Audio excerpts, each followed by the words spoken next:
Okie dokie, I believe we are all the way live. Hello and welcome to my graveyard. I am your host of the evening, the Cemetery Man from Salem, Mass. Always taking names at kicking candy ass, live in living color here with you on Grande's Graveyard. And today I am joined by a very special guest, one of the coolest guys in the world, my good buddy from Instagram. He's not just a dream warrior, he is the Elm Street Warrior. What's going on, my friend? How are you? Hey, what's going on? Nice to be here tonight. Dude, thank you so much for joining me. I've really wanted to have you on the graveyard for a while, and yeah, man, we actually started talking over our love for the first the Sleepaway Camp series, but mainly part two and part three, and that's really where we gelled because we're both in the camp of loving those two sequels, man, and that's why Yep. I really it was like me and my man Elm Street we see eye to eye on horror, so I was like, you know what, got to have him on for the Darkside episode. Mm. Pleasure to be here. Pleasure to be here. We may be youngins, but we have a lot of knowledge on a lot of movies, so don't be A lot of fooled by knowledge it. inside these hats, all right? My man's rocking the Halloween. I got the dark side. We got a lot of knowledge. We use both sides of our brains. Right? For real. I'm totally envious because I want that hat so badly too. And you know what's I know funny? that's I from want Fright yours as Night. well. Although I would love mine to have a little 2 next to it. I'm a big Halloween 2 guy. Yes. Hey, Halloween 2 was one of the greatest sequels ever. Sure. Totally For agree. real. Yeah, I'm a huge fan of Halloween 2. Our hats, people like our hats, so we're rocking the hat game right now, man. Thank you. Thank you. I think I got this from House of Mysterious Secrets, if I remember. Yeah, I got this from House of Mysterious Secrets. Check them out if you get a chance. They have a lot of cool hats and stuff just in general horror related on there. So I definitely will. I'm a big horror socks guy. Like I've been collecting horror socks. I've Dawn of the Dead socks, Phantasm socks. yeah, now my mom actually bought me some socks from Fright Rags, the Chucky ones, and they're actually comfortable. I actually want to get more socks from Fright Rags because I didn't think I would like them, but they're actually really comfortable and I really dig them. So Yeah, I'm and I gonna like how they're definitely long and get some more. colorful. They're the best, man. Yeah, they're awesome. They're pretty But awesome. I definitely I wanted to start the show off a little bit with a little bit of getting to know you because I honestly don't know this story and our viewers don't know. I just wanted to ask, man, how is it that you started to watch and get into horror films, and were there certain actors, actresses, monsters, or any horror icons that really broke you in and got you to love the genre the way you do? Because you love it just as much as me, man. Well, it started honestly. I've been a horror fan for many, many years since I was 5. It actually started. Okay, my mom had a best friend at the time, and they were watching Faces of Death, which I'm sure you're familiar with, the VHS tapes back in the day. And I remember kind of being in. Well, it ain't even kind of. I was in the same room when they were watching it. And I remember my eyes just being glued to the TV, like, this is so fucking. And so, as a 5-year-old, you thinking this is the coolest shit ever, like, literally. And it's not even so much my mom let me watch it, but she didn't ask me to leave the room either. I mean, I kind of come from an era, and I'm sure you do too. Parents didn't really have to censor what their kid watched back in the day because the world wasn't really as fucked up. As long as it wasn't porn and something that was over the top, your parents really didn't care what movie you watched.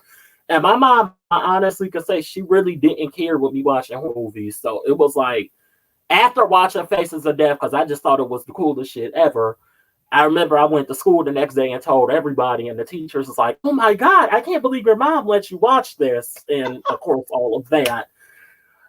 And it was after that, I mean, I kind of watched Lucy horror movies here and there. Like, it would be ones I would watch like loosely, but I mean, it wasn't until 9 my ninth birthday exactly. I remember my grandmother took me to Hollywood Video. This was on my birthday, remind you. And I remember she gave me a choice between Halloween or Friday the 13th because, they were still selling VHSs back then. And I remember I chose Halloween because something about Friday the 13th. I wanted to watch it, but something about Halloween was just gravitating in the title.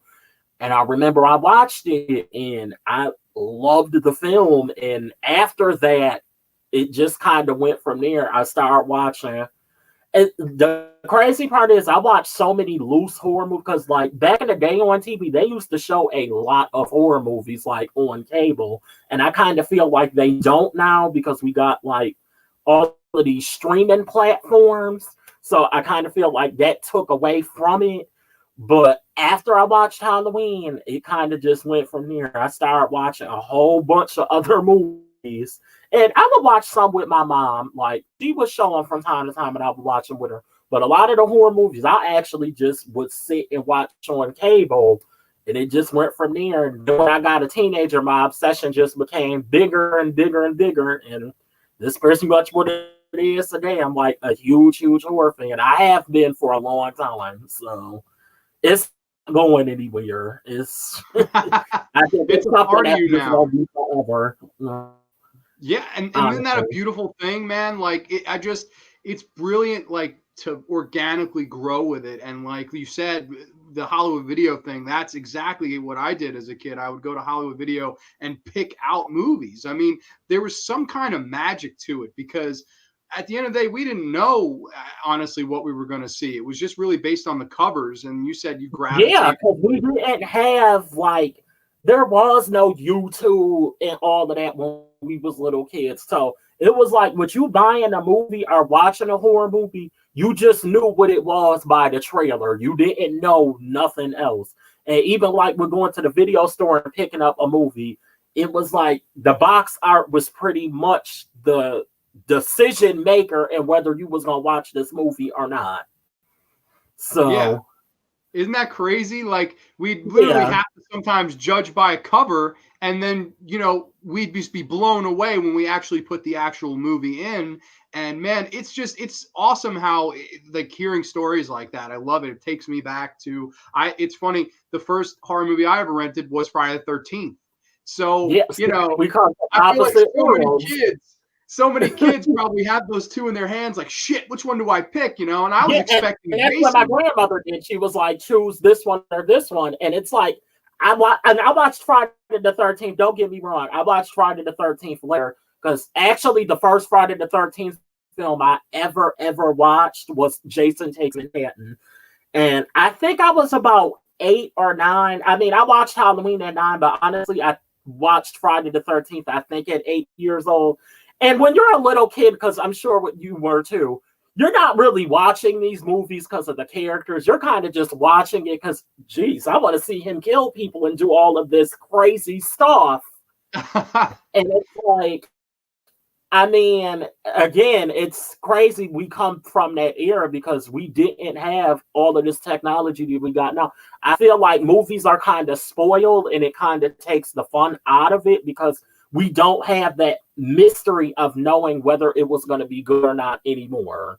And I feel like that kind of took a lot of fun out of it. I completely agree with you. It's that unknown element, right? Like when I got the VHS for the original Friday the 13th and it's all those characters on the cover and that silhouette of the killer, I remember being like, what is going on in this movie? Like I haven't even started it and I'm already those cover arts are amazing. It's like, and it's crazy because it was one time I remember my mom went to Hollywood Video because I think she went to return a movie or something. But I remember as a little kid, I'm sure you've done this too. You wander in the store, and I remember I wandered in the horror VHS section, and I think one of the first Friday the 13th covers I ever seen that I remember was for Final Chapter. And I know you know of that poster because it's like the mask, and then it's the blood everywhere. And I'm thinking to myself, what kind of film is this? Now, it wouldn't be until years later that I watched the movie, but as a little kid, that cover like never lit. These covers does not leave your mind. You're like, whoa. It's like, it's crazy. I just kind of wish we go back to that because I honestly miss Blockbuster and I miss Hollywood Video. Blockbuster, we didn't really get VHSs from. but we kind of, my mom was a huge DVD collector. Like, I kid you not, that's where my collection shit come from. Because my mom was a DVD hoarder. Like, I kid you not. And like, I know you remember when Blockbuster used to have like the 4 for 20 or the 5 for 20. We used to just rack up on movies. So honestly, That's amazing, man. And you're right. I miss those places so much. It was a night out. It was really a night out. Like we could go and find a horror movie, maybe pick up a pizza on the way home and sit yeah, down and have family time. It was a great Friday night. Now you don't have that real Friday and element Saturday anymore. night was lit. Yeah, Yeah. they was And lit. not being able to go to the theater as of right, at least where I'm at, I can't go to a movie theater. They're still Oh, I closed. can't go to a movie theater. Are you kidding me? And you know what? It breaks my heart because I honestly feel like movie theaters is going to wind up being taboo with all of this crazy ass shit that's going on. They're not going to be open. It annoys me. I'm not gonna lie, it really annoys me because we would have been seeing Halloween Kills and all of that rest of that shit this October, but due to unfortunate under circumstances and just all of the crazy shit that's going on in the world right now, it doesn't seem like a possibility movie theaters are going to be a thing again, and it's very unfortunate. Very. It's heartbreaking. It really is heartbreaking because I miss it. I like watching movies here and having people over because I have a crazy, like you have a crazy collection, but man, it's just there's something about going out with a crowd and laughing and jumping and having a good time. It is. You know? It is. And the first time I honestly experienced that with a crowd and they just went batshit crazy over certain shit was Halloween 2018. And I just remember that crowd, man. Like, that was the first time I ever went to go see a movie, and I kid you not, it was packed from beginning to end. But like, just when certain scenes came on the film, first of all, when the opening music started, everybody just lost their shit. When it started with the pumpkin and that just going up, but like just certain moments in that film, you just had the crowd just cheering at shit. And I'm like, this is fucking crazy, but it was fun. Yeah, it's almost becomes like how people are at sporting events cheering for their team. We're all like, that's Michael, bitches, and we're throwing honestly, popcorn in the air. What that was. And honestly, that's exactly what that was. Like, and it's crazy because my mom looking around like, wow, I wonder what they cheering for. But like, this is like hardcore Halloween fans that's cheering at the shit. And I'm just like, this is crazy. Like, there's nothing else like it. There really is nothing else like it. It's a memorable experience. It's very memorable. Like, I can only imagine when we do have, if movies theaters open back up, I can only imagine what's going to be the reactions with Scream 5 and Candyman and all of these other beloved horror franchises that people love so much. You know, I can only imagine the reactions when these come out. Like, it's just crazy. It is. It really is. It's fun. It's fun to see our childhood heroes back on the big screen. Like when they did that remake for Friday the 13th. I know a lot of people hate that movie, but for me, like looking through a kid's eyes, I was like, that's Jason. This is the big screen. This is it. And you know what? And I loved that remake. And I loved like that remake. I don't know why that gets the hate that it does, but I honestly liked that remake. I enjoyed it. I loved like the first 20 minutes of the movie, especially the first group of kids getting killed. That was just fucking awesome.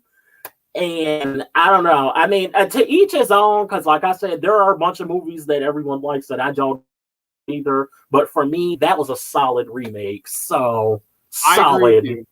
I think it had the formula, right? I mean, it was boobs, blood, and mayhem. It was Jason Voorhees picking off teens one by one in camp. I mean, Jason what else did it have to be? You know? Yep, I agree. I agree fully. You couldn't go wrong with it. Yeah, you really couldn't. And it's one of those things that I don't know. There's some kind of magic about it going to the theater and actually seeing that. It's beautiful. We got a ton of people in here. Neon Yeah, Blackford see, Breeze and is I here. didn't get to see it. I wish I would have went to go see it because I kind of didn't, but I wish I would have went to go see it. But It one was of the so first horror great. movies I ever seen, and I think I was like 12. What did I see? The Hitcher. The Hitcher was the first one that I seen. Very first Really? one that I seen. The That's Hitcher interesting. remake. Yep, that was the movie I ever went to go see. My mom, me, and my cousin, we went to go see that, even though we were like 20 minutes late to the film because of my cousin. But besides the point, it was a good remake. Absolutely. I honestly have not seen the Hitcher remake. I haven't heard too many good, but if you put it over, I will have to give it a look. I liked it. Check it out, definitely. I liked both the original and the remake, so that's one of those I like both of them, honestly. Yeah, I love the original for sure. That's That one one of needs them. a Blu-ray. That one really needs a Blu-ray. Yeah, it was creepy. I love that ending song, by the way, like the ending song that plays when it's like going off. One of my favorites. It's One of my great. Yeah, favorites. that's one I always rewatch, and usually around this time of the year because Rocktober rules. And speaking Yeah, of I bought Rocktober, it on VHS. I got it like some months ago, but it's like one of my favorites. it's a So great one. Totally a great one.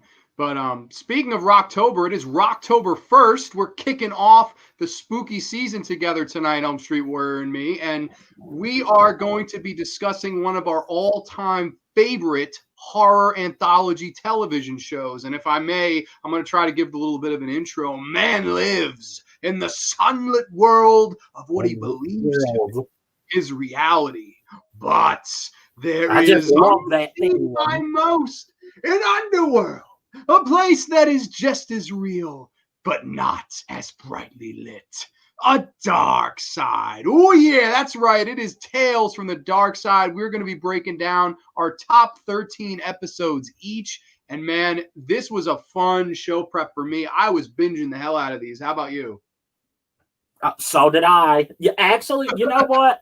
I actually have to thank you because I have not watched the show in a couple years. So it really was fun to go and revisit it. Like, totally go and revisit these episodes.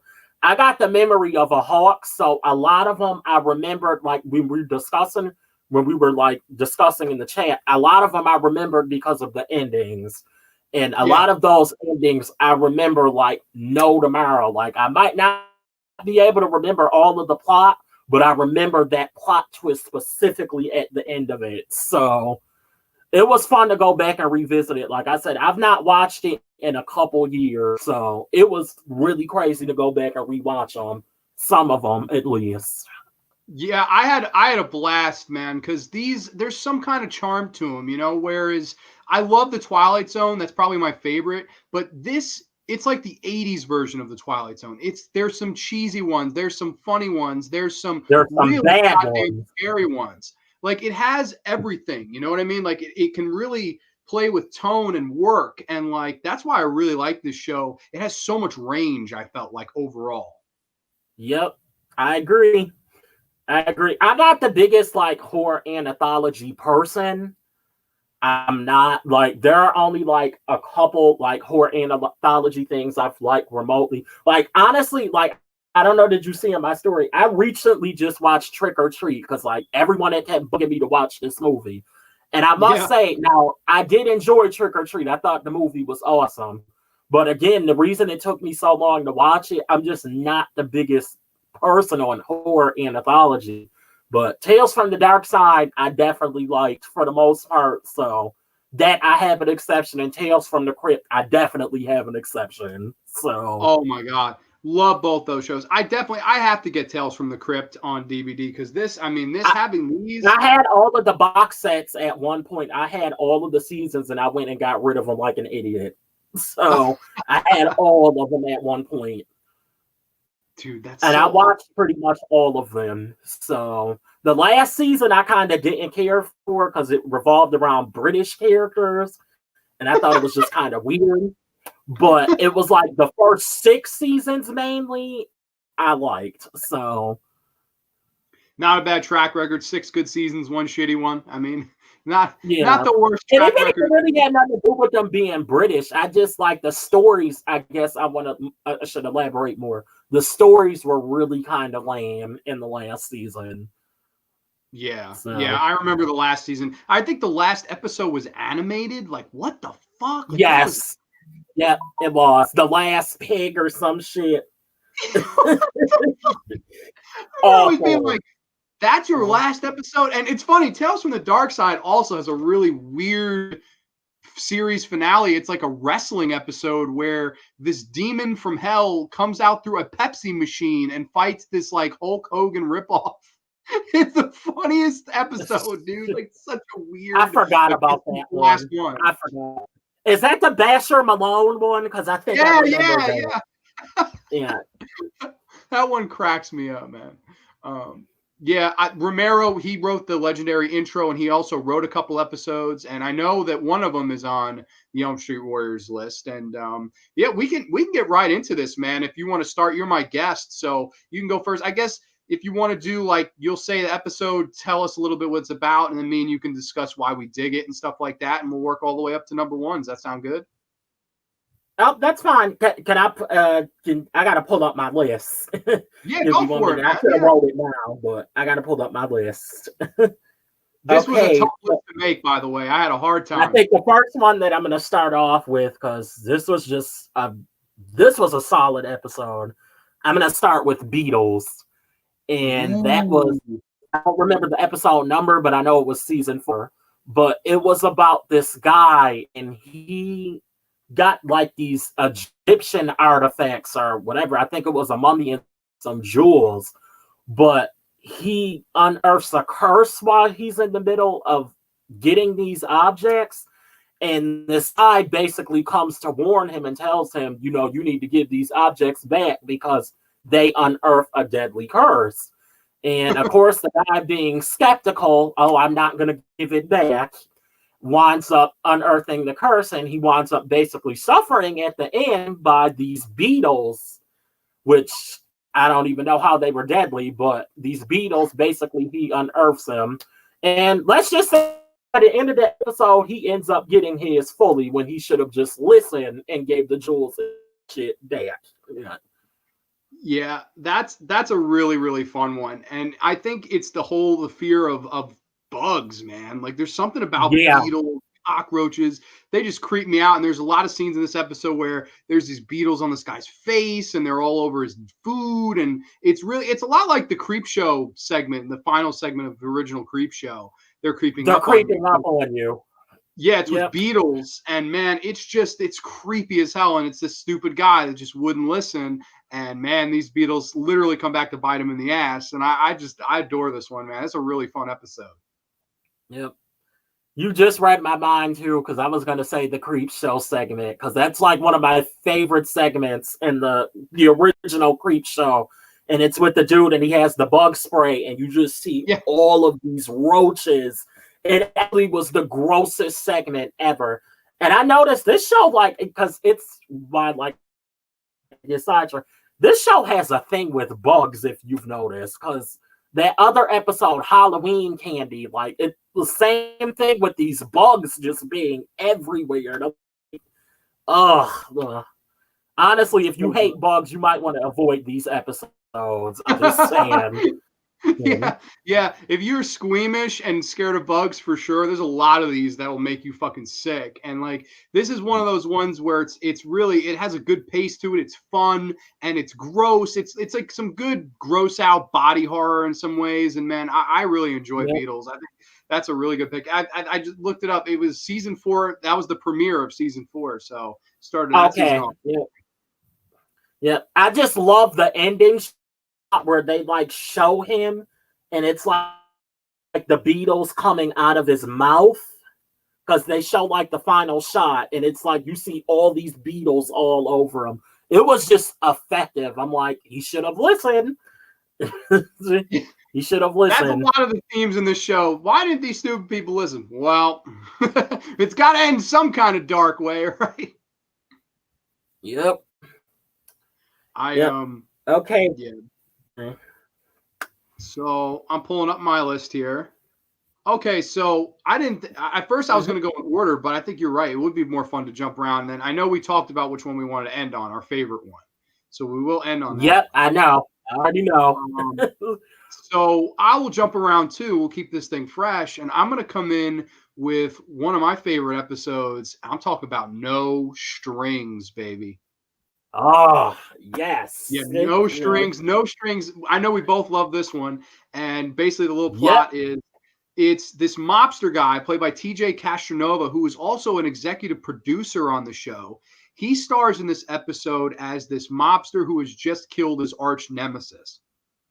So in turn, he makes his arch nemesis into a puppet. He like puts hooks in him and stuff. He hires this kind of puppeteer and holds him hostage and forces him to put on a puppet show with the guy's dead corpse. Now, all of a sudden in the middle of the night, a big kind of wind erupts, and maybe, just maybe, there's some paranormal activity going on, and all fucking hell breaks loose with this puppet show. And man, this is one of the scariest episodes of the series, and I think it's one of the best. I love this one, don't you? Yep, one of my favorites. That ending shot, and that music that plays during the ending shot definitely left an unsettling feeling. But it was one of the greatest ending shots to the show, period. I felt like just effective all the way around. It was. It really was. And it's the visuals that you see in this episode that are really effective. It's the idea of it, like killing your arch nemesis and thinking, I'm gonna toy with his corpse, and then all of a sudden, maybe, just maybe, his corpse is coming back to life. And I like all the dialogue in this episode between him and his girlfriend. Like, the guy's talking to her from beyond the grave. He's like, well, she was mine before she was yours. And the guy's like, shut up. And he starts shooting at the fucking dummy. I'm like, holy shit. Like, This is some crazy ass shit. This episode has no chill. Like, this episode is absolutely goddamn crazy, but I love it for that. Yep. It was effective. And I'm mad because when I went and watched it, they didn't play the music that I wanted them to play, because it's the TV edited and they play a different kind of music, and it goes like and it's like, it was so creepy, because like you see this shot of him hanging and then you add this creepy ass music to it. But for sure, that episode almost made my list, but I didn't want our list to be too similar. But that almost made it, because that was a solid episode. I feel like he definitely got his, because for you to try to string your arch nemesis up on this puppet string, that was a lot of nerve. So yeah. It was a lot of nerve, man, and he got his, man. I think the whole idea of it was scary, and movies like Dead Silence would go on to do stuff like this, where people were used as puppets. I'd like to think James Wan, maybe a young James Wan, saw this episode and was like, man, I want to do something like that someday. And then maybe years later we get a movie like Dead Silence. I think it's funny. It's like how short all these are too, like 20 minutes, yet you remember that final shot. You remember the visual of this puppeteer like not wanting to do this with his corpse. And man, it's just so goddamn scary. The whole episode is so unsettling. Yep. Yeah. And Dead Silence, while you speak on that was a fucking creepy movie. I thought Mary Shaw was creepy. That was a creepy movie. And it's hardly ever talked about. Hardly ever talked about. I think it's a great movie. Great movie. I haven't seen it in years, but great movie. That ending to that movie was very, very unsettling. It was. It really was. And that's one I try to watch every October. It's a really underrated flick, in my opinion. I like James Wan's movies, and I think that one is definitely, I would say it's his most underrated, because anything with scary puppets, you got my vote. I'll definitely give it a whirl, and that's a good one for sure. Yep. I agree. So what's your next pick, good brother? Okay. My next one is, we've talked about this one, Baker's Dozen. Yes! Oh, I love this one. This episode, I definitely remember the ending to it. I honestly felt like this was an episode everybody got what they deserve. Mostly everybody. Okay, so I don't know if anyone's familiar with the series, what's happening, but Mabel King is in this episode. And it's about this guy. I think he was some type of business tycoon, but he went to this woman. Mabel King plays like kind of like this voodoo witch, and she has these cookies. And I think he takes I haven't watched the episode in years, but I remember he takes some type of opportunity to basically cash in on this lady with her cookies, and she kind of agrees to it. But in the midst of him agreeing to this, all of this shit just started going wrong. Basically, the voodoo witch, she has a worker. I don't know, is it her brother or her father, but she basically abuses the hell out of him by turning him to a kitchen rat. Why, I don't understand. And the business tycoon had drama of his own because his wife thinks that he's having an affair, which in terms he's not, but she thinks he is, especially when she finds the cookies in his pocket with the kiss, because I know you remember that scene with the lipstick. And basically, it was an episode that basically everybody kind of got their just desserts. The business tycoon definitely got his, and the voodoo witch, Mabel King, she definitely got hers at the end. Let's just say the kitchen rat that she kept abusing, she was basically ate by at the end. Gotta love it, man. And like the thing about this episode I really like, and this one's written by George Romero, which I think is really cool.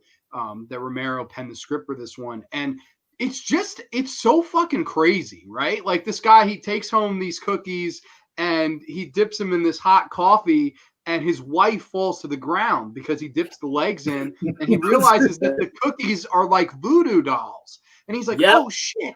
So if I'm talking to her or thinking about her and I, do anything to this thing, she's going to have her leg hot, and you're just like, holy shit, like what the fuck? And he basically, anybody who doesn't agree with him or doesn't want to help him grow his business, he puts in the coffee thing. And you see that so-and-so business CEO disagrees with him. Next day he's found crushed, I'm just like, oh, he just took that cookie and crushed it right up, man. And I thought that was really clever to use something as innocent as a gingerbread cookie as something as, mortal as a, voodoo doll.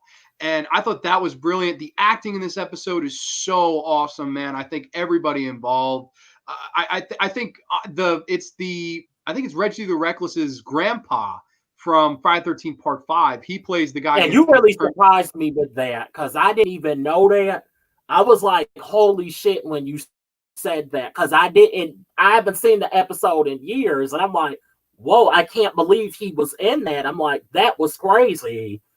Yeah, it was. So, and I thought he did a really good job in the episode. And he's like, I'm going to get you, woman. And she's like, her performance is phenomenal. She's just having such a blast, just like the evil laughs and my cookies. And oh my God, man, it is just one of those episodes that it's brilliant. It really is a brilliant episode. Like just the absolute originality. I will go on a limb and say I've never ever seen anything like this episode before or since. And man, I just thought this was such an original, really smart concept. And like you said, it's one of those movies where or episodes where there really isn't a good guy. There really isn't a protagonist. You kind of just hate everybody. But in Tales from the Darkside fashion, everybody gets their just desserts, and literally they're just desserts in form of a baker's dozen cookies. And I think that's really smart. I think this episode is really, really smart. And I think Romero, this is one of the better ones that he wrote. I know he wrote a few. He wrote the one with Jerry Stiller that I really like, where he's like the radio guy. And he also wrote the Trick or Treat pilot. But this is probably my favorite of the three, just because it's so goddamn out there and it's so much fun. And I think that the performance from the actress Mabel, you said Mabel King, right? Yeah, her name was Mabel King. Mabel King, she absolutely gives one of my favorite Tales from the Darkside performances. She just absolutely nailed this episode. I adore Baker's Dozen. That's a great pick. Yep. It's, like you just said, it was just one of those episodes. I really enjoyed it. Like I said, Hogan missed his chance, but I still got mine, and he did still get his. And honestly, it just, that ending with him just doing what he did, I'm like, yep, she deserved it. So great episode. Really agree with everything you said about the episode. Just very, very good. Yeah, really solid one. That's a great pick. I rewatched that one a couple nights ago, and man, it holds up. It's just so strong. I really dig that one. But moving on into my next pick, I'm gonna jump around again. Maybe we'll go with a fun one here. I'm gonna come in with one of my favorites of the entire series. This one I had to rewatch it last night just because of how outlandish it is and how much fun it is. It is none other than Love Hungry. Oh yeah, brother. It's Love Hungry time. Love Hungry. Love Hungry has one of the craziest plots in any television episode show's history, right? So basically, it stars this larger woman, and she's trying to lose weight. She's tried the keto diet, the chocolate diet, every single diet that she can try, and she's ultimately failed. Until one day, she sees on the television an advertisement for this losing weight quick scheme. It's a hearing aid and glasses. And she's like, hearing aid and glasses? How's that going to work?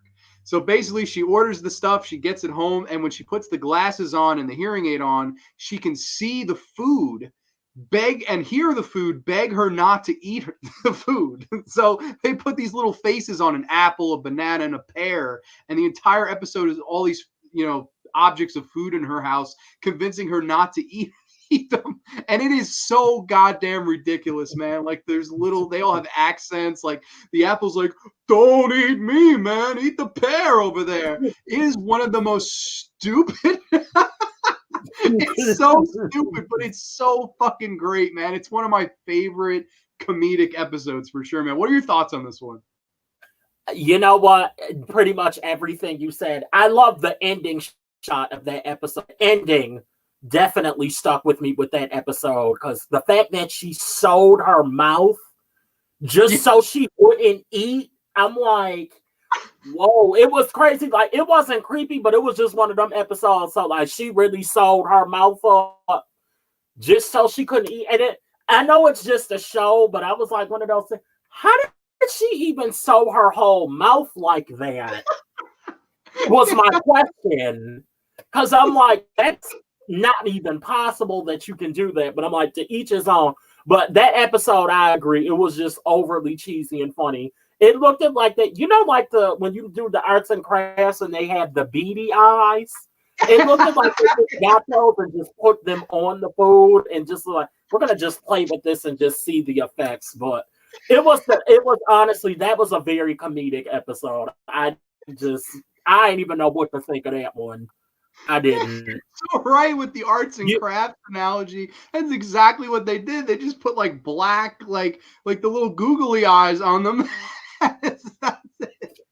And they were like talking. I like how they all had accents. Like the meatloaf was like, "Don't eat me, lady. I could give you indigestion for days." Like, I don't know why, but I remember the first time I watched it as a kid, I was like, "What the fuck?" What'd you say? I'm sorry. No, I was going to say meatloaf does give you indigestion, though. That meatloaf does right. It does, man. Oh God, that one is like one of my favorite comedic ones for sure. I absolutely adore Love Hungry. That's like, if people want to watch a real funny one to just like start themselves off, you don't want to start too, sinister, dark, or whatever, I would start with that one. It's a great starter episode, just a really fun one. It gives you an idea that anything and everything can happen in these episodes. There's really no limits. Yep, I agree, man. I agree. And it's funny because I remember one of the quotes from that. What is it? What did she say? I need to eat so that I can get better and have energy. And it's like, yeah, she did have energy when she sewed her mouth up at the end. It was like, that was just, that ending shot to that episode too was very memorable. I'm like, she really sewed her mouth up. I'm like, just to not eat. But I think the message they were trying with that episode is that if you can lose weight, it's possible, just it's kind of addicting. And I felt like that was kind of the message I guess they were trying to go with that episode. But like, I agree with what you said. It's not to be taken seriously. It was just a very comedic episode. 100%, man. 100%. I love that one. I like you said that final shot. I like that all the fruit you see has now rotted. So that's how long Yeah, she took battling them.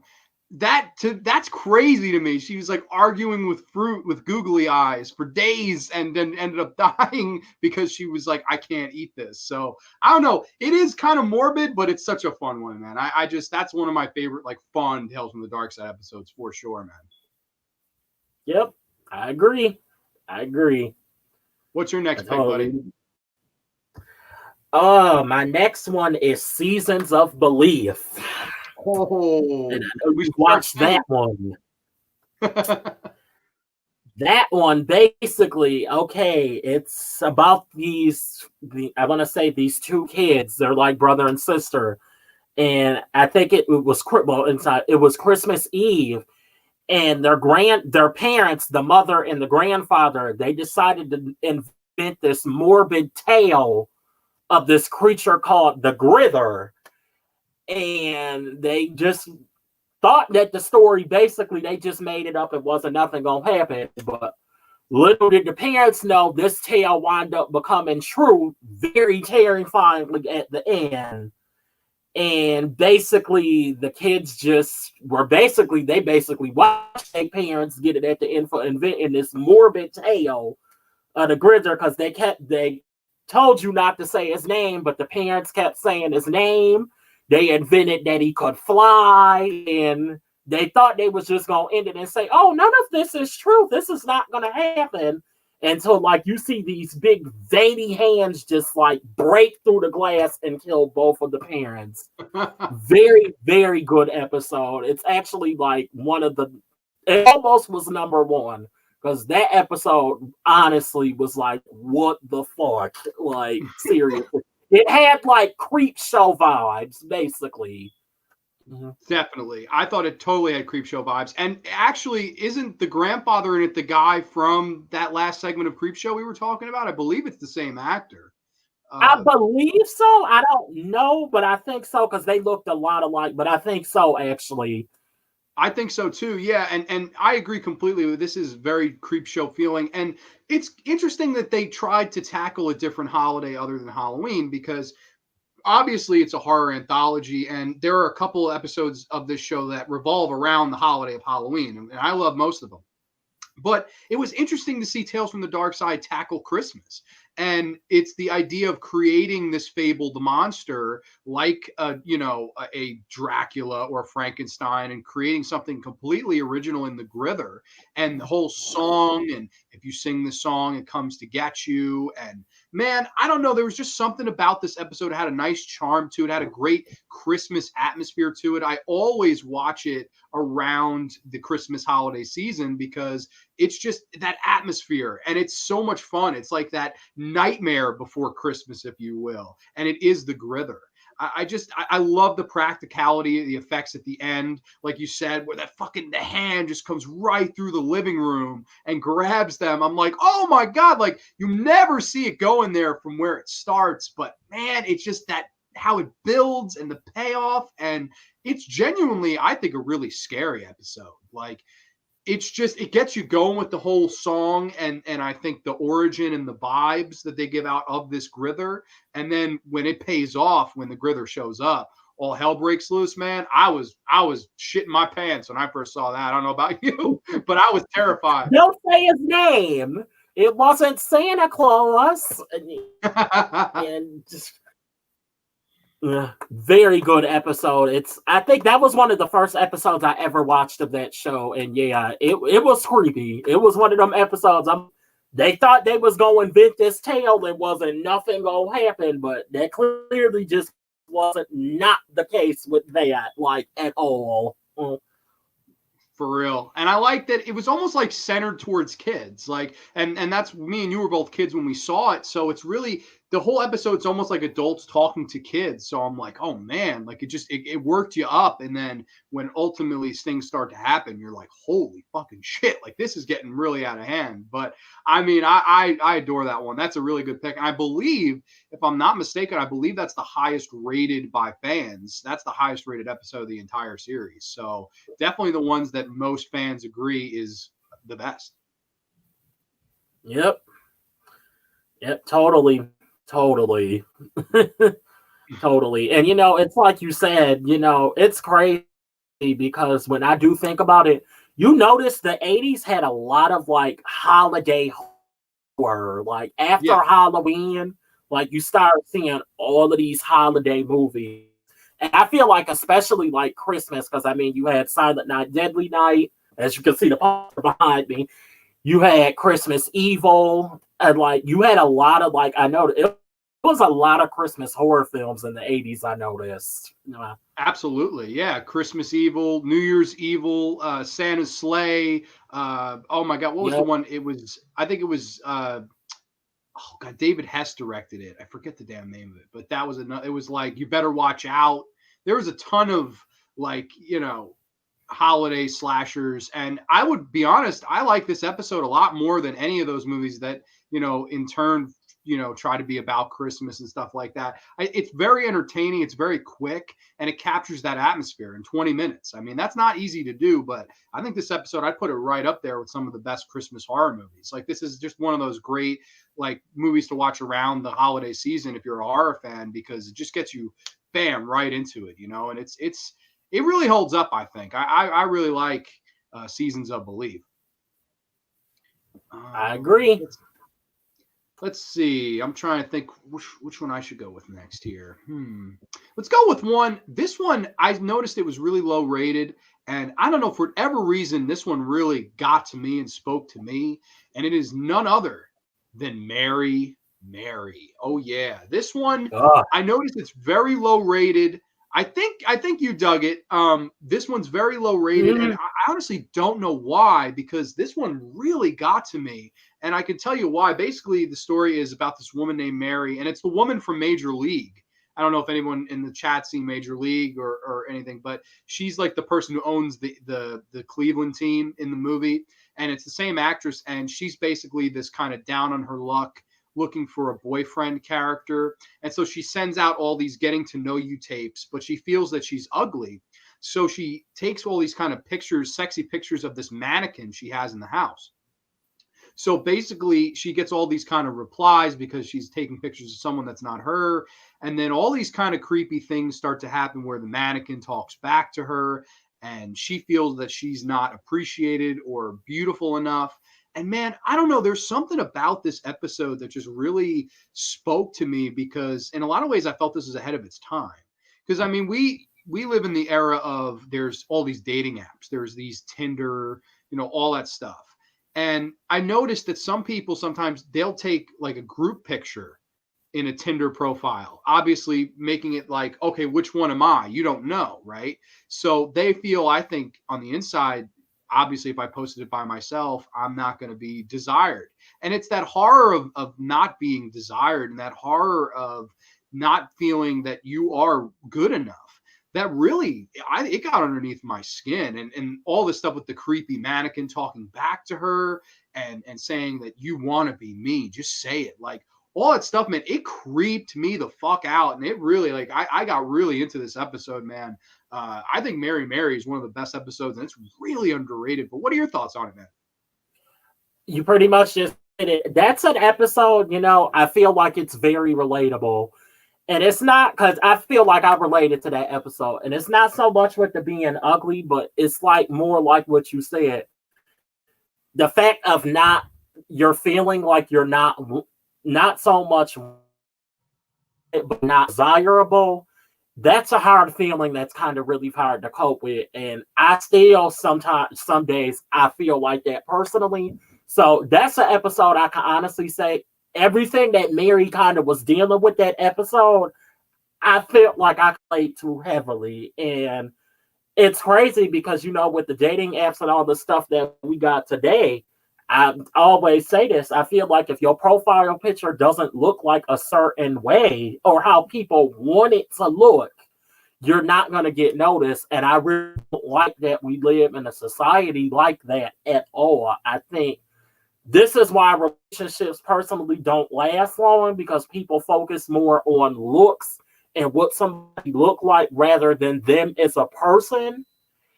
And this is why you see I mean, you really don't see relationships last as long as they used to back in the day because people focus and be in these relationships for the wrong thing.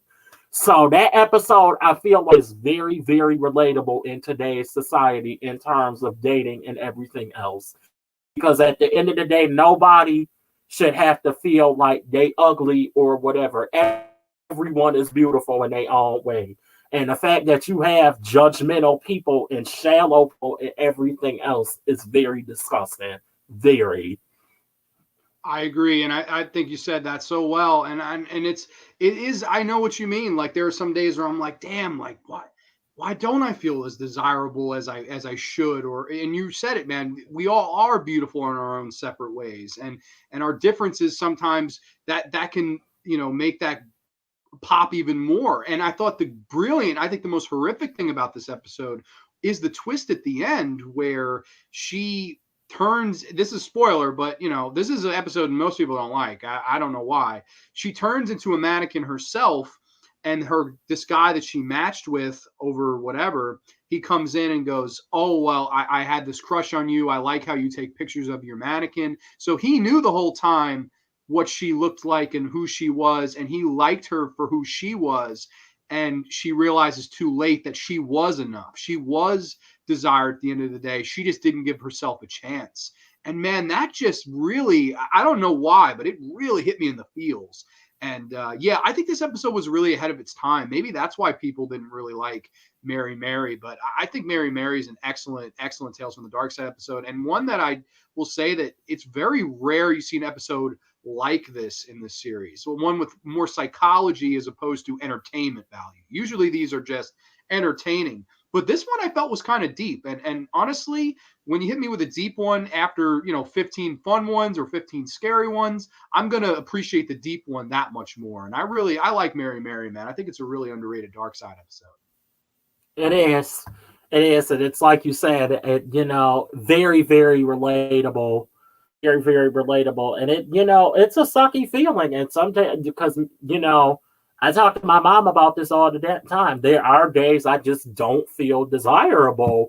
And it's like, I don't know why I have that feeling, but it's like, again, everybody is beautiful in their own way. And like, just the fact that you got some of these people, like, even you see that on Instagram, like, no shade to like the people that's on here, but I feel like you have people on there, they don't follow these females that like most of us follow because they're in the horror.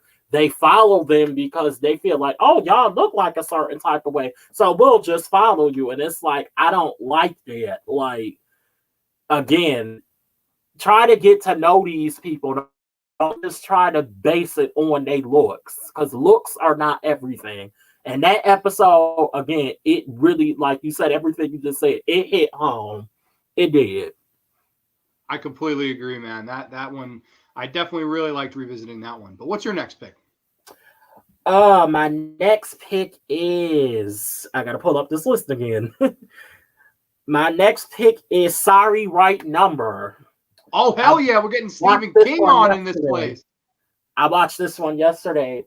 Basically, it's about this lady. She gets this phone call, and the phone call is kind of just this woman just speaking like in a broken up state. Like, she's kind of really, really, what's the word that I'm looking for? She's uncontrollable, like sobbing, and the lady can't really understand the call.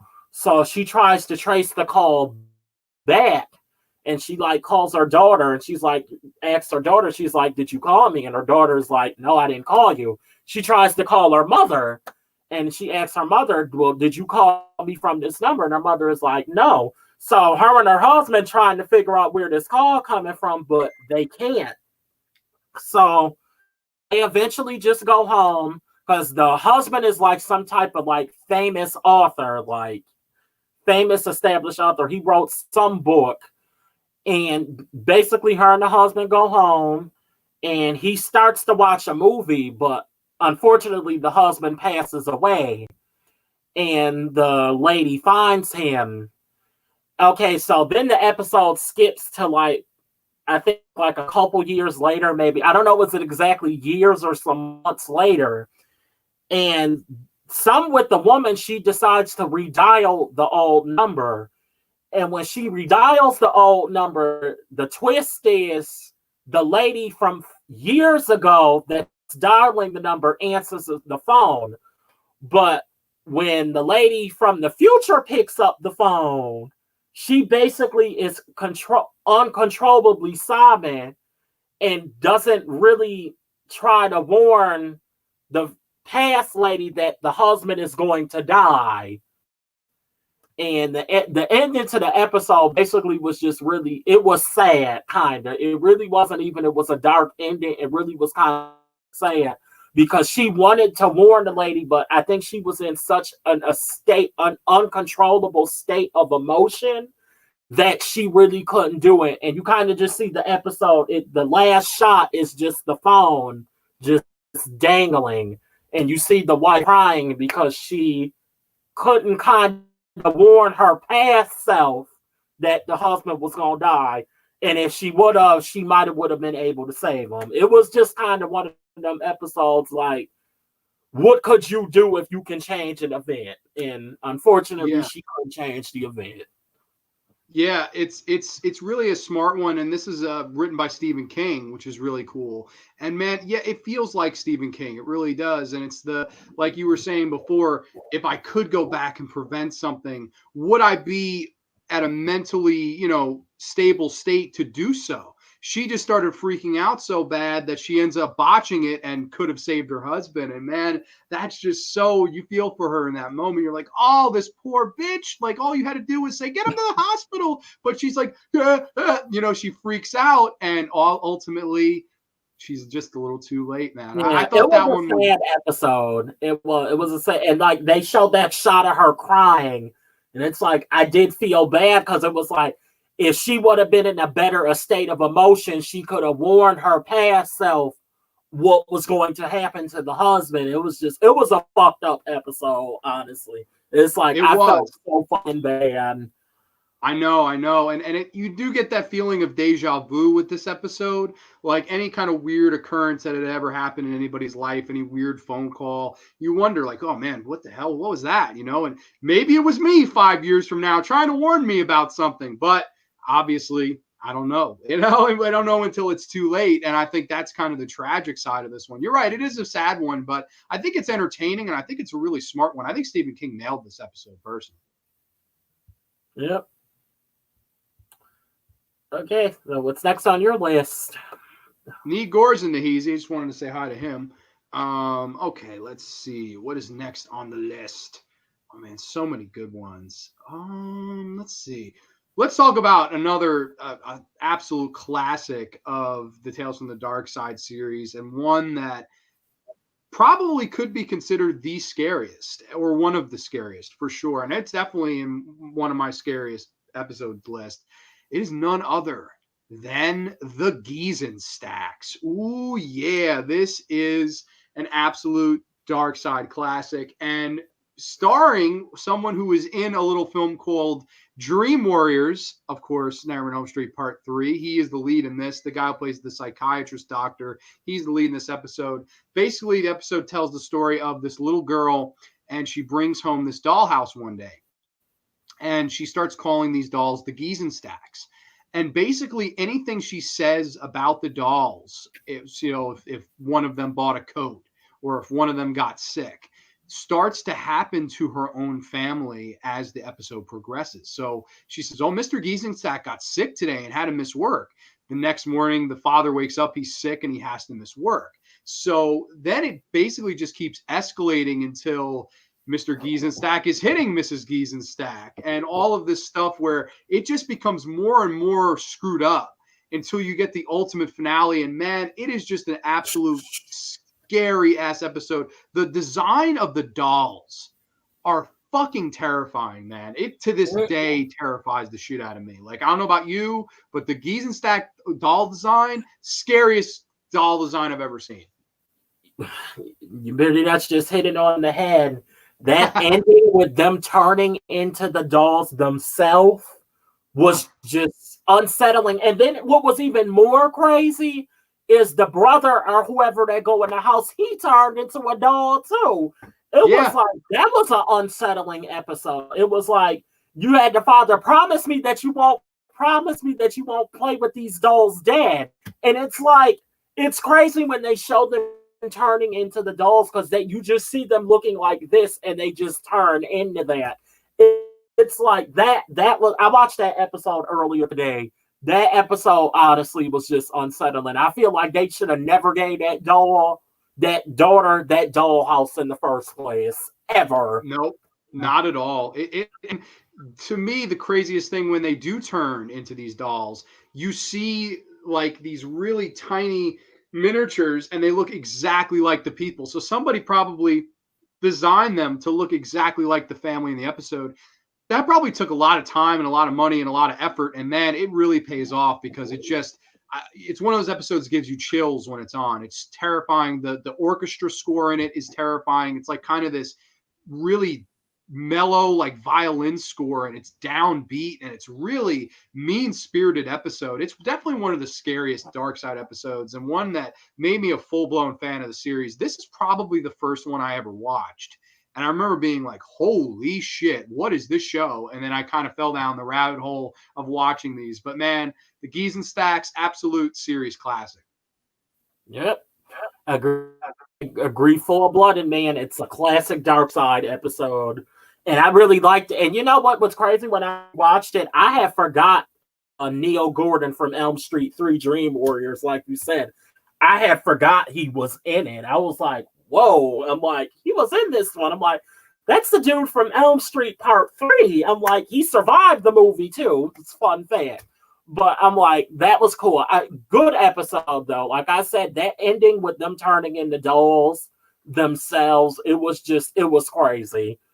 It was. It really was. I love that one. But how about your next pick, my friend? My next pick is, I believe you already know what this is, but I gotta pull it up to make sure. Let's get it. I think The Swap. Oh, The Swap. Oh man, I love The Swap. Another really underrated one. Okay, so it's basically about this.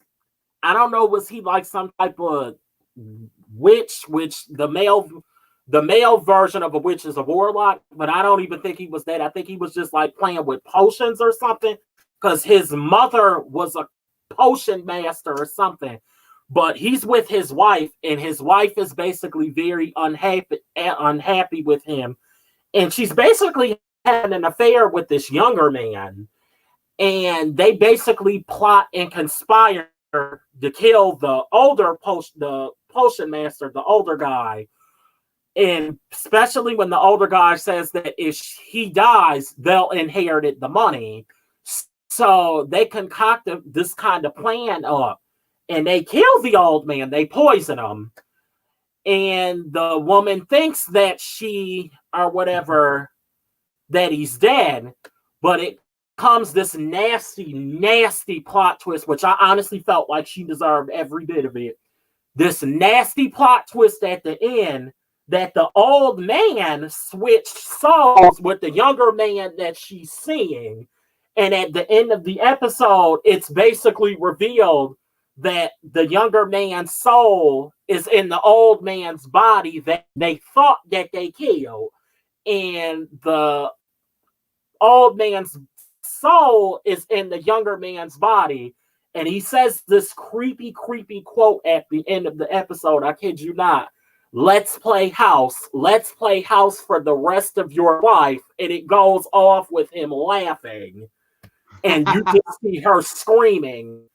And it honestly was one of those episodes, though, I didn't feel bad for her, because it was like, y'all got exactly what y'all deserve because you didn't have to kill him. So it was like, it was true. She wanted this younger man, and she got him. She got him in the worst way.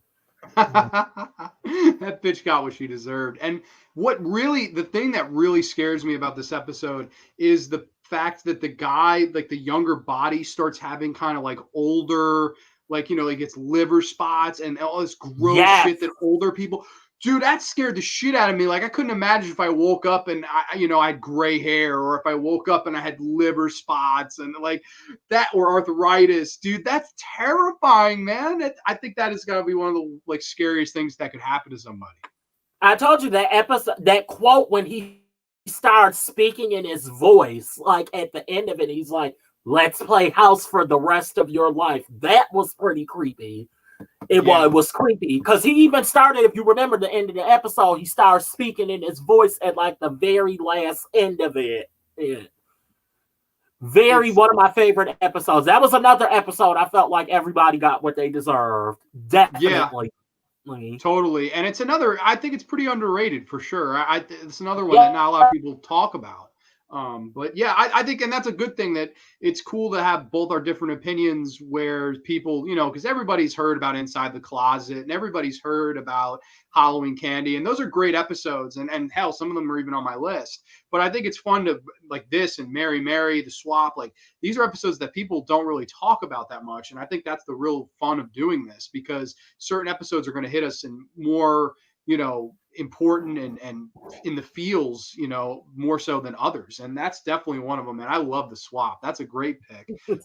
So let's see. Next one on my list. Let's go with, this is one of my favorite episodes, probably my favorite episode acting wise. And it is none other than The Odds from season 1. This episode, I think, is absolutely fantastic. It stars Danny Aiello, who is actually an Academy Award winner. He just passed away not too long ago, so may he rest in peace. Danny Aiello plays this kind of bookie, and he always wins. He's this excellent bookie, picks all the right sports teams and bets and stuff. And one day, this creepy man comes in, played by Tom Noonan, who of course was in the Monster Squad and House of the Devil. He comes in and says, "I want to place a big bet today." Of course he does, and he wins, and he keeps placing all these bets and wins. And he says, "Listen, I want to make an ultimate bet with you." And he's like, "What do you want to do?" He goes, "I bet that before 8:00 tomorrow morning, you'll die. And if I win, I want your soul." And the other guy says, "Well, if what if I win? What's in this for me?" And he goes, "If you win, you get all my money." And the entire episode is the two of them sitting at a table and just talking and talking about life, death, right, wrong, money, no money, faith, no faith. And it's just their two performances by Danny Aiello and Tom Noonan going back and forth, and each being so sure that they're going to beat the other. And it's just absolutely fantastic, man. It's so well acted. It's so creepy. It's the one that feels the most like the Twilight Zone, I think, of this entire series. It feels very much like a Twilight Zone episode because it's mainly dialogue based. But I think that it's their two performances that take a story that's probably in the middle of the road, but their performance is elevated to the highest degree. And it has a great twist ending that I don't know if I want to spoil on this, but man, that twist ending, it got me because I thought I knew how it was going to end and completely had a 180 on me, man. I think this is a great episode. Really, another one that not a lot of people talk about, but I think it's a series staple. I really enjoy The Odds from season 1. What are your thoughts on it, buddy? Now, that's an episode, I'm not going to lie, I don't too much remember, but I think I remember the ending shot. Is it the ending shot with him just sitting there and I'm just going to go ahead and spoil. Is it the ending shot with him just sitting there and he's dead and the other man disappears and it goes off? Yeah, well, basically what happened was he sets the clocks like back 5 minutes. So when 8:00 comes, he goes, "I beat you, I'm still alive." And Tom Noonan's like, "Shit," and he starts cutting a rant, and then he basically just vanishes. And the other guy, Danny Aiello, looks at the bookie and he goes, "Give me my last drink." He's like, "You just won the bet. What are you talking about?" He goes, "I didn't win the bet. I cheated. I switched the clocks." And he goes to get him a drink. He comes back and he's dead. And I remember being like, "What?" Like, it was kind of like the grave robber where the mummy cheated, basically. Yeah, he cheated, but to win the bet. So he kept to form. He won the bet, but it cost him his life at the end of the day. I thought that was really good. And the two actors involved, man, they just did an excellent job. I would have loved if Danny Aiello was still alive to hear a commentary or an interview with those two, especially because Tom Noonan's a big horror genre star because of Monster Squad and so much more. But yeah, those two together, man, their chemistry just off the charts. They carry that episode and make it so much better than it would have been without them, I think. But yeah, I really like that one. I'm going to have to watch that one. That's one of the few I don't remember, honestly. I'm going to have to watch that one. I'm going to have to watch, because that's one of the few I don't remember. And most of them, like I said, I remember the ending, but that's one of them I don't. I'm going to have to check that one out for sure, man. Absolutely. For sure. Absolutely, my friend. How about your next pick? What you got for me? Let me pull my list up. My next one is I Can't Help Saying Goodbye. Oh, goodbye, this is a creepy one. Goodbye. Don't say goodbye. First of all, let me just start off by saying the ending to this episode. Oh my God. The sister, let me just start. It was sad, but I felt like the sister was dirty as fuck. Okay, so it's basically about this strange little girl. And I don't know what it is exactly, but it's like she can sense when people are going to die. And it starts off with her being in the kitchen with her grandmother. And the boyfriend and the sister are getting ready to go somewhere. And they're taking the sister swimming because apparently the little girl was afraid of water or afraid of trying to swim. But before they leave, I guess the daughter or whatever, like I said, she has a weird sense of sensing when people are going to die. She says goodbye to the grandmother, but she doesn't say goodbye in a normal manner. She's like, goodbye. And the grandmother winds up dying. Okay, now the characters aren't really connecting this at first, but then the girl's friend comes over and it's the same thing. She says goodbye to her friend. And her friend goes outside, and I think she slips or breaks her neck, and her friend ends up dying. And by then, the characters are starting to kind of connect that every time this little girl says goodbye to someone, they wind up dying. Okay, so by then, the sister's fiance, Max, or whatever, is scared of the little girl. And Max, I guess, has some underlying health condition of asthma. And he basically has an asthma attack. And the little girl again goes up to him and says, goodbye, Max, goodbye. And he ends up dying. By then, the sister has pretty much had it with the little girl, with her little sister saying goodbye to people. So at the end of the episode, because the little girl kept asking something about this bathing birthday suit, it was pink and blue. And the bigger sister tells the little sister that she's going to teach her how to swim. Because remember, I said a couple of minutes ago, she didn't know how to swim. And she basically tells her, I'm going to teach you how to swim in the big, deep river. And the little girl stands by the mirror and she sees herself drowning. And she basically says goodbye to herself. Very sad ending. But the sister, why she's going to drown is, you see the sister filling up a raft, and it's like she's putting sand in it. So when she goes in the raft, it's going to weigh it down, and she's going to drown. It basically was it was a creepy episode. It gave me Final Destination vibes somewhat, except that it was this little creepy-ass girl saying goodbye to people, and they were dying. But I felt like the sister was dirty as fuck for killing her sister. That made me mad.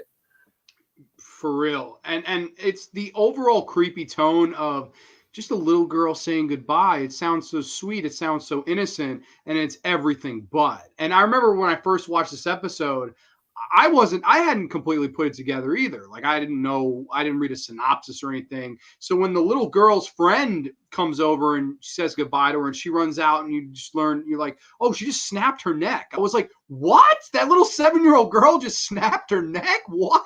And I remember being like in shock. And I remember getting up, and then as it keeps going and they're, don't stop saying goodbye to everybody and all this stuff. And it's really amazing how they make something so simple, so morbid and terrifying as a little girl just innocently saying goodbye, something that little kids do probably daily. And they somehow make that effectively creepy. My hat's off to, hey, I'll take the old hat off to him, man. That's not easy to do. But man, I thought it was really effective, and I really, really like this episode. I think it's another underrated one, and I believe the little girl went on to do some stuff. I forget her damn name, but she's been into some films too. So it's pretty cool that she ended up having a career after this. And man, this one gets under my skin. I honestly can't watch this one too often. It scares the shit out of me. I can't lie. Yeah, that ending shot with her just standing there and seeing herself in the mirror, and you like see the water like rising up. It just was unsettling there. And she's like, "Goodbye, Karen, goodbye." And you realize she's talking about herself at this point. And I'm like, that was a fucked up episode. Like, really. I agree, man. I'm coming to terms with saying, all right, I'm now it's my turn to go. Like, it's fucked up, man. It's really morbid, but man, it's a really well done. Danae says hi. She just popped in to say hello. Oh, that's my life with horror. Hey, Danae. Shout out to Ryan too, because I know Ryan joined this too. Hey, Ryan. Yeah, there were a ton of people in here, in and out. So thank you to everybody. There's literally too many to thank. So I appreciate y'all watching. This has been a lot of fun. And we're going to keep going here. Let's see. I'm going to come in with, this is one that I really, really like. And I think it's just a classic staple of the series. It is none other than Levitation. Oh, yes. Levitation. This stars the legendary Joe Turkel, a.k.a. the bartender from The Shining. That's what everybody remembers him as, Lloyd. And we follow our lead two characters. They go to this kind of carnival magician show. And the magician of the night is this guy. He was super famous years and years ago for doing this levitation trick. And he can make people levitate for real. And they come to the show and they see that he's doing all these kind of cheap gags and tricks and stuff. And after the show ends, he goes backstage and he goes, "Listen, man, I came here to see you make somebody levitate. You were let's say Chris Angel. I know he's the big magician now. You were the Chris Angel, man. You were the guy." And he's just like, Joe Turkel's like, "I can't do that anymore. I have to move on from that." And we don't know why. And of course, it becomes a taunting thing. You were my hero. I drove all these miles to see you and you sold out. And he's taunting him in the crowd during his next show until our lead character gets his wish and he becomes part of the final levitation magician's trick. And this one, you talk about memorable endings. When I first saw this one, the ending, I got up, laughed, screamed, and everything all at the same time. I was like, oh my God, at the end of this one, man. This Levitation, I think, is one of the best Tales from the Darkside episode in my top 3 for sure, man. What are your thoughts on this one? Oh, it was memorable when he was saying rise. I said rise. And he wound up rising at the end. That ending, you know what? That was an ending. That lead character, he got exactly what he wanted, because that final shot of them showing him just levitating. And his friend is like, "Come back, come back." Yeah. I agree. Great episode. Because he kept fucking with him that entire time, and he got his wish. Yeah. Dude, the friend, come back. Yeah, because he did. His friend did that. He's like, "Come back, come back." And all is him levitating. And it's like, and you know what this show, like, what used to be really unsettling about this show? They are showing, and then you just see the credits and shit is still happening while the credits is rolling. Yep. Brilliant. It'd be like, this is over, and you're like, oh my God, that's because it was like the end, basically. And you're just like, oh my God, this poor guy, come back. Just epic, man. So creepy. Such a creepy ass one. I love Joe Turkel's performance as the magician, man. It's just a really, really good one. Now, what do you think happened to him? Because he just kept levitating like that. I mean, because he got his wish. My guess, I believe I think Joe Turkel passes out, so he can't stop. He dies. The man dies, because you remember he has a heart attack. Yeah, he has a heart attack while he's trying to do it, and the dude winds up levitating, but the dude that did it can't get him down because he didn't die. Yep. And he goes all the way up. My guess is he went all the way up to space and then eventually probably ran out of air. And that's probably the end of him. And I bet you he's still going to this day, man. He's still levitating as far as he can up there. I just thought, what a brilliant ending and what good, what comes around comes around. Like, don't do shit like that. Don't taunt your heroes. And man, I love that one. That's a really good one for sure. What's your next pick, buddy? Couldn't agree more, man. Couldn't agree 100%. More. That taught us a valuable lesson. Don't provoke. The valuable lesson. Damn right. Okay, so my next episode is My Own Place. Oh, this one. Oh, I love this one. Is a blast. I love this one. This one I like, but it didn't make sense fully. It made sense, but still kind of trying to grasp it. Okay, so it's about this guy, and he gets an apartment, and he thinks this is the apartment of his dreams, and it's cheap or whatever. And usually in horror movies, when you find an apartment, or not even just horror movies or horror series, whatever, usually when you find an apartment for little or nothing, it usually equals no good, or a house even no good at all. And he finds this apartment, this dream apartment for cheap. But as he begins to start settling in and moving in, he has this roommate. And this roommate kind of nice guy. He was like this Indian guy. But when other people seem to come around, the roommate disappears. But basically, the man treats the Indian guy, he treats him like shit, basically. He keeps telling him, get out, stop doing that, get out, I'm going to evict you, get out of my apartment, all of this. And basically, like, he just keeps doing it to the end of the episode. I think the Indian guy dies or whatever. I don't know, because this was such a weird one. I liked it, but it was a weird one. The Indian guy ends up dying or whatever. And I don't even understand really. And the man somehow gets kind of trapped in the Indian man's world where he dies. And they basically grab him and shove him out the window at the end. I really don't understand the full gist of it because it was such a weird one. They basically shove him out of the window at the end like some kind of ritualistic shit. I really don't even understand.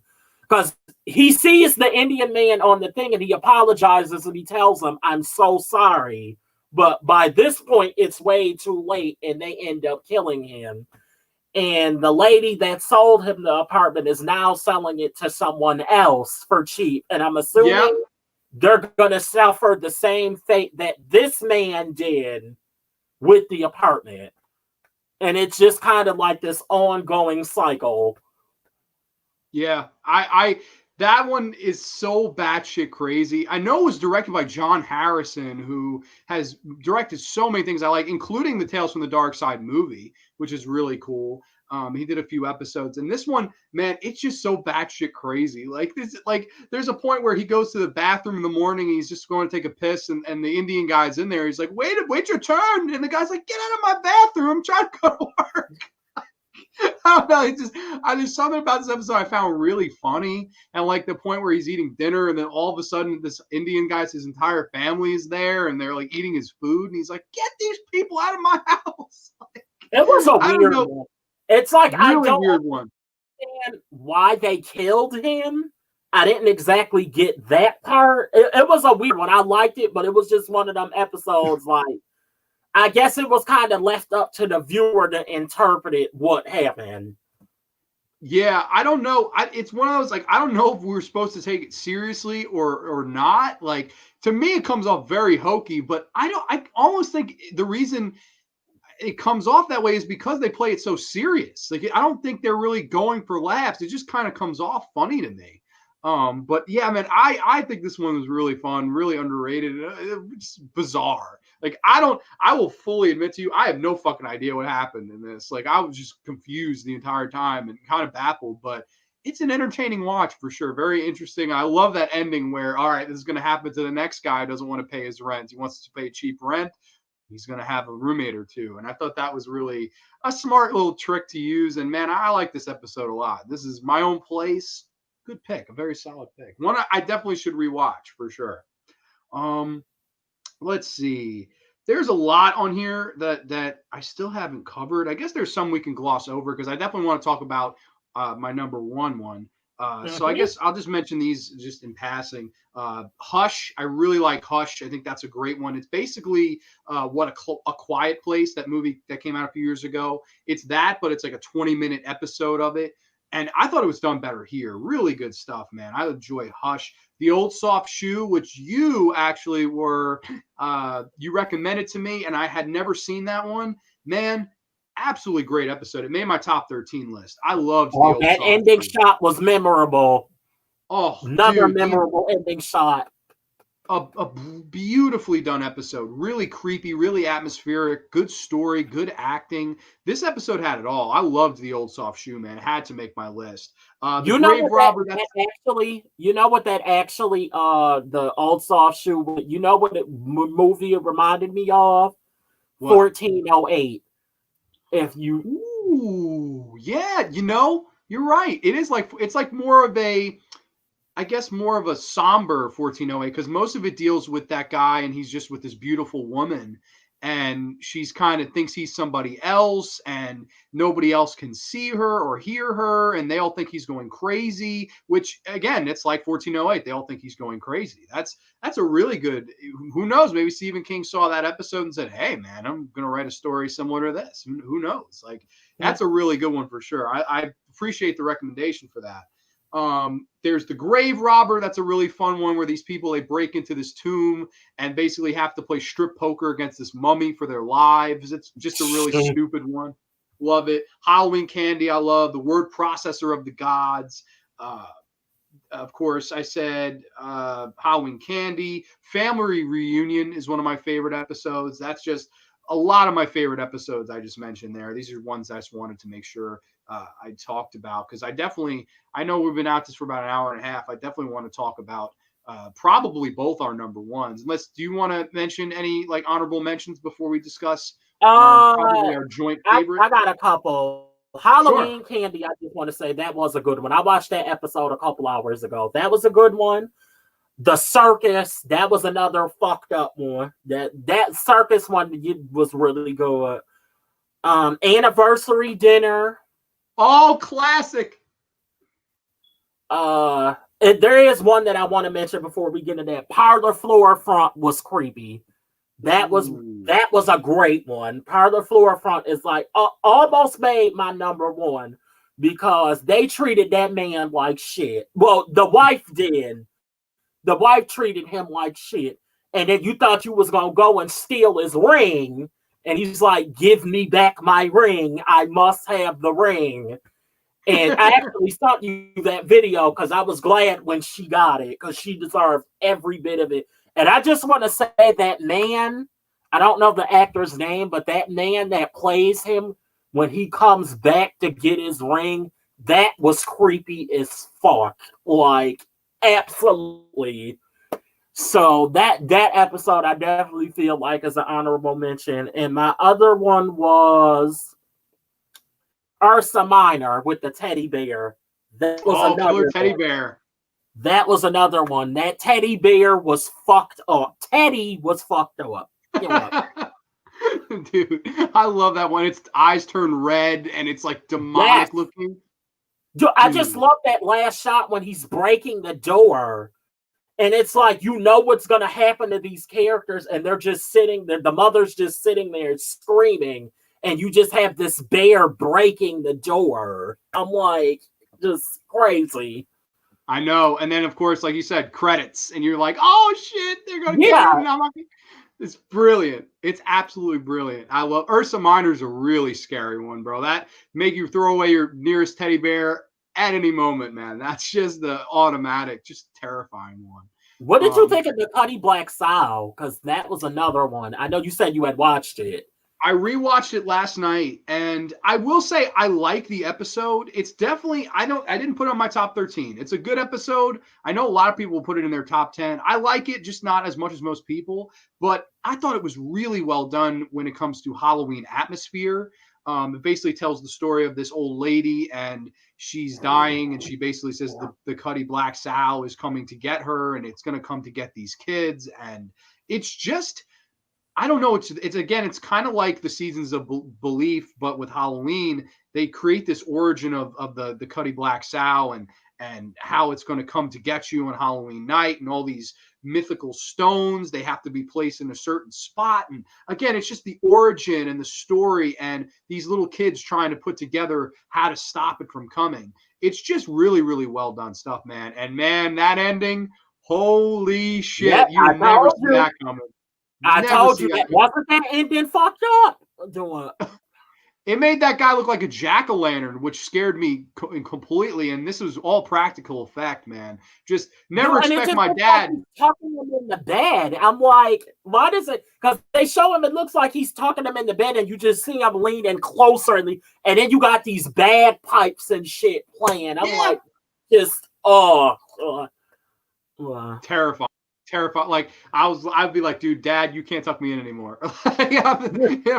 You ain't coming near my ass, bro. You're not glowing up like a jack-o'-lantern and killing my dumb ass. Like I refuse, man. It's terrifying. That episode, I can see why it scares the shit out of people, because it is a terrifying episode and a really, really well done, directed, and I think it had a really good story and atmosphere. So I really like that one for sure. Yep. But I guess if there's no more honorable mentions or ones on the list, we can talk about probably the one that I think you and I unanimously agree is one of the best, if not the best. And I would pretty much say it's my favorite too. It's this or Family Reunion, and it is none other than season 2's entry. I'm talking about The Last Car. Oh, yeah, man. This episode has it all. Which, if you want to give the plot synopsis for us, and then we can just go ham into this, because I really want to. You know what? I'm gonna let you do the plot synopsis on this one. All right. That sounds fine. That's fair with me. So basically, this episode stars a young lady coming home from college midterms for Thanksgiving break. She's standing on the train terminal and waiting for the last car to pick her up so she can go home for the holidays. She gets on, the train's too crowded and all the other cars, so she goes to the last car on the train. And in said car is an old man, an old woman, and a little boy. And basically, every single minute, every single second, tension in this last car just starts to build and build and build. And she stops seeing light. She stops seeing civilization. And all she sees coming are tunnels. Oh, yes, the tunnels, which it's just absolutely terrifying episode, man. I love everything about this one. I'm a mark for it, and I can discuss what about it. But man, what are your thoughts on this one? I really want to hear, because I know you. This episode, one of my favorite Tales from the Darkside episodes ever.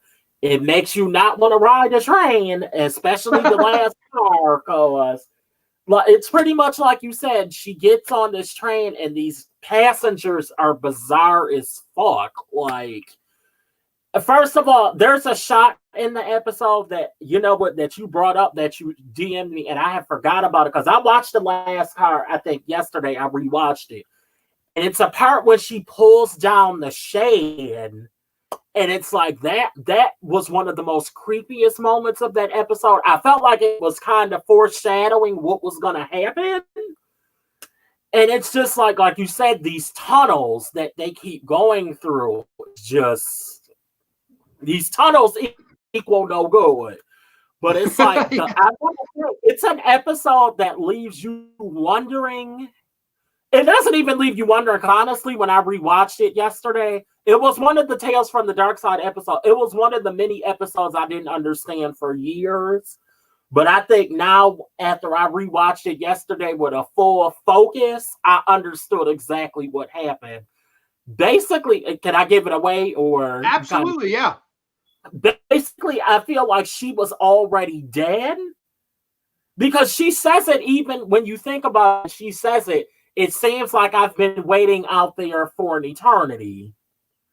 It's like, I think personally she was already dead. And then, like I said, when you add that ending shot and she's just saying tunnel, tunnel, and they show her deceased, it's like, yeah, I think she was already dead. And all of these other passengers obviously were already dead too, because just by the ending shots.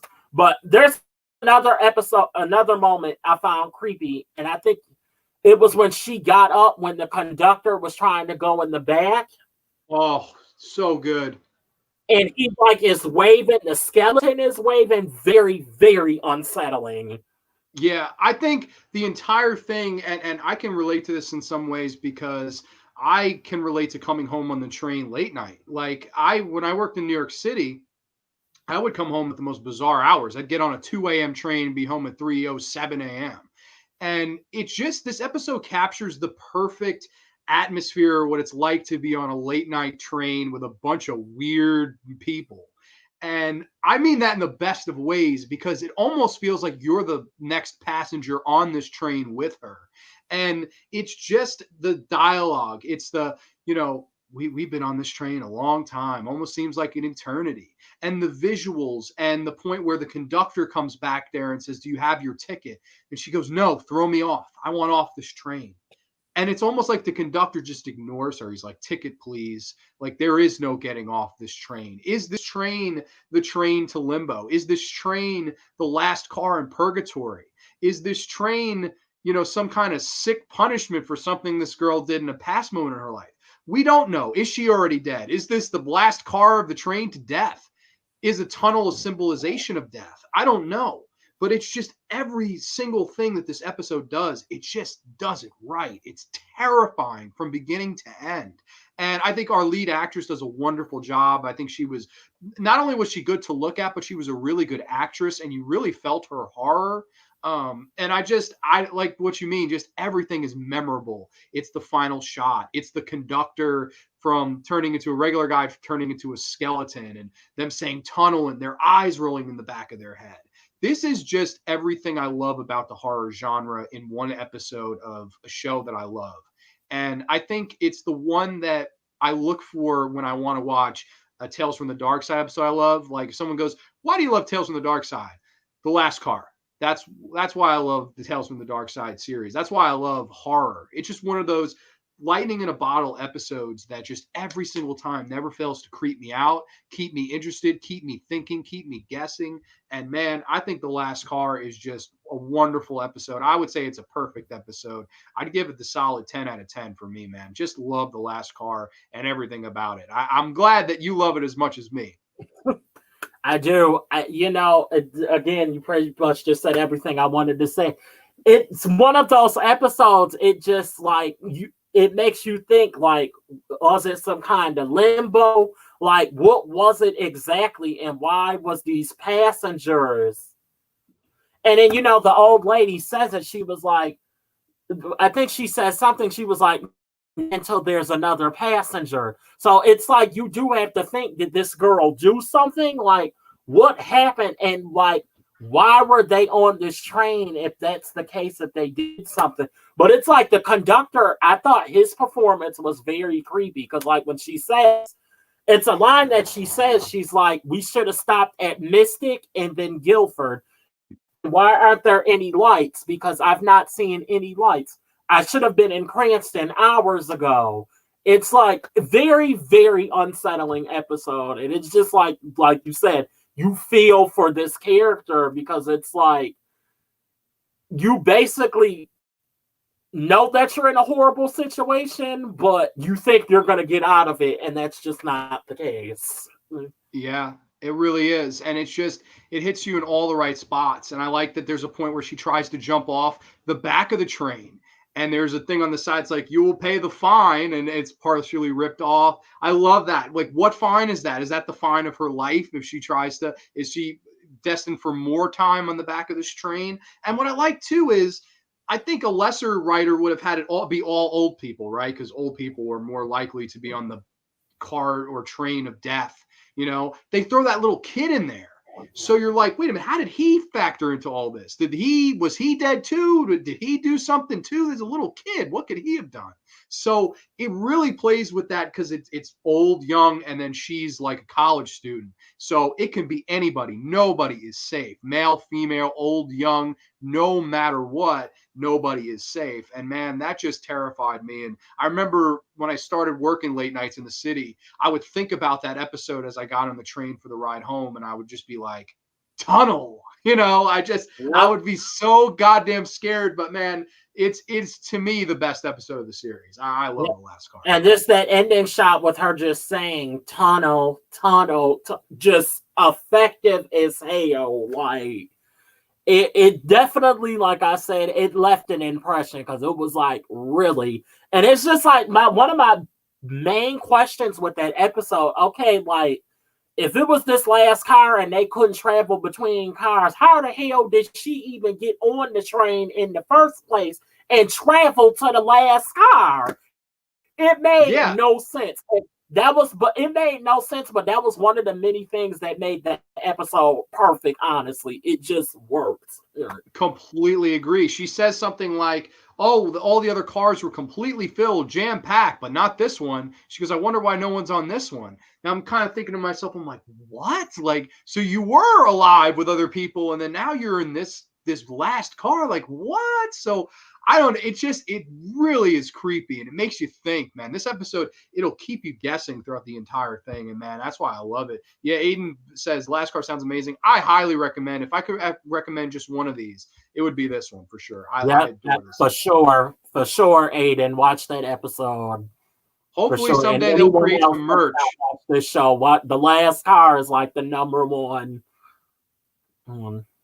I agree with you, man. I hope someday they create some merch so me and you can get like matching T-shirts of this episode. Totally. The Last Car. You know what I mean? I honestly, that hat that you're wearing, you're making me. I gotta get some Tales from the. I gotta get me a Tales from the Darkside shirt because I've yet. Bright rags, my friend. You know, I've totally got to get on that shit. Dude, absolutely. There's no better time to do it, and there's no better time to watch these. And man, if I had to say, I honestly, overall as a series, I love this series. I think while there are bad ones, I'm not trying to say they're all great. They're not. There are some bad episodes, but we talked about a lot of the ones. Yeah, there are some really bad ones. But it's that classic intro. It's the dialogue. It's the atmosphere. It's the range. Because we talked a lot of funny, a lot of scary, a lot of questionable, a lot of psychology. It has a lot of different kind of outlets and ranges, and that's why I think it's really, really cool, man. I love this show personally. I'm glad that you love it as much as I do, and it was really fun to discuss these and go through these, and with somebody that watched them on the same channel. We both watched them on Chiller channel when we were growing up, so it's just so crazy. We'd get off school and bam, Tales from the Darkside. What's going on? Then Freddy's Nightmares, and it's just cool to kind of reminisce and walk down memory lane with you with the Tales from the Darkside series. I really appreciate it, man. Sure, it was a pleasure. Like I said, we're young in age, but we share a lot of knowledge, so a lot of it. Knowledge is power, man. People be fooled at on the gram, but don't be fooled by that. Don't be fooled by our youth. It's our biggest strength. Don't. I gotta ask though, before we hop off here, do you have any special plans for this Halloween season, or you have a schedule for what you're going to watch, or anything that you have planned for Halloween night itself? Because this is the spooky season at its finest, man. You know what? I don't have anything planned. I mean, I'm probably going to watch movies like I always do. So I kind of, and you know what? I did a countdown last year. I watched like 31 films. Like I watched a film each day, but I don't have anything planned. I mean, I don't even have my list planned because last year I kind of just watched the movie. I kind of picked something random and watched it. Like I told you I watched Open 24 Hours, and I watched Tales from the Darkside, even though I kind of did the movie, even though I didn't count that as a list. I just watched it to prepare for this. Which I just want to say, by the way, before we end this, Lover's Vow was an awesome story. Probably my favorite classic. Classic.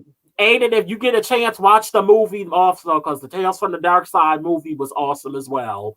So, and the one with the cat, before I go, that was a crazy story. With the cat going in his mouth, just crazy. But the cat from hell. I don't really have any special plans. Like I said, it kind of sucks that movie theaters aren't open because a lot of us would have been gearing up for Halloween Kills. So that was getting ready to be the talk. But I'm just going to watch some movies and probably just that. I celebrate horror every day. I mean, October is a cool month and all, and I do feel like it's our horror, it's our national anthem. But when you kind of celebrate it every day, I mean, and we celebrate it. I think I can say safely with you, we celebrate horror and talk about it every day. It's true. It really is. And that's why I read this post. Somebody said every day is Halloween for a true horror fan. We just go crazy in October. And that's the truth, man. We celebrate every day. But when it's October, when the leaves turn color and it's spooky vibes and it gets a little bit more chilly outside, man, I get even that much more into it if that's possible. And yeah, that's a cool thing about us. We do celebrate it every day and we do embrace it and we love it for all its different things that it has to offer us. And it's cool to experiment and watch new stuff, old stuff. There's so much that you can get into with it. And yeah, I'm the same way, man. I'm just going to jump around this Rocktober season. I'm just going to watch a bunch of stuff, hopefully some really good quality spooky stuff, maybe a surprise or two in there. And man, I'm looking forward to it as always. But like you said, it's always nice to, celebrate the genre every single day. And October, man, we can go crazy as hell. Definitely, my man. Definitely. Yeah, I'm for sure. I'm excited. But yeah, man, I just want to say thank you so much for coming on and joining me. This was such a fun episode talking all things Tales from the Dark Side with you. I'd love to have you back on anytime, man. If there's ever a topic or anything you'd like to discuss together, I would absolutely love to have you back on the show. You're always more than welcome. So you just say the word. I'd love to do it. I'd love to do it again. I absolutely had a blast tonight, so I would be honored to do this again. Honestly. Yeah, and you have your channel, right? Yeah, I started one. I just haven't posted anything on it yet. Okay, I'll be sure to include the link below so people can go check out your channel if you do start posting stuff, because that would be really cool too. I would love for you to start posting your own shows and reviews on here. That'd be awesome. You do great reviews. Yeah, you know what? It's crazy. Everyone likes my reviews. Like, even when I do like the 15-second ones, I don't know what it is, because I'm one of those people, I hate my voice. Like, I just cannot stand my voice for personal reasons. And it's crazy. I'm really surprised that many of you like my reviews. I just think this shit is crazy. I get asked all the time, like the review that I just did on Annabellum, everyone's like, you need to do more reviews because this review was awesome. So it's like, I'm thinking about it. I think I might start doing a review like every Wednesday or something.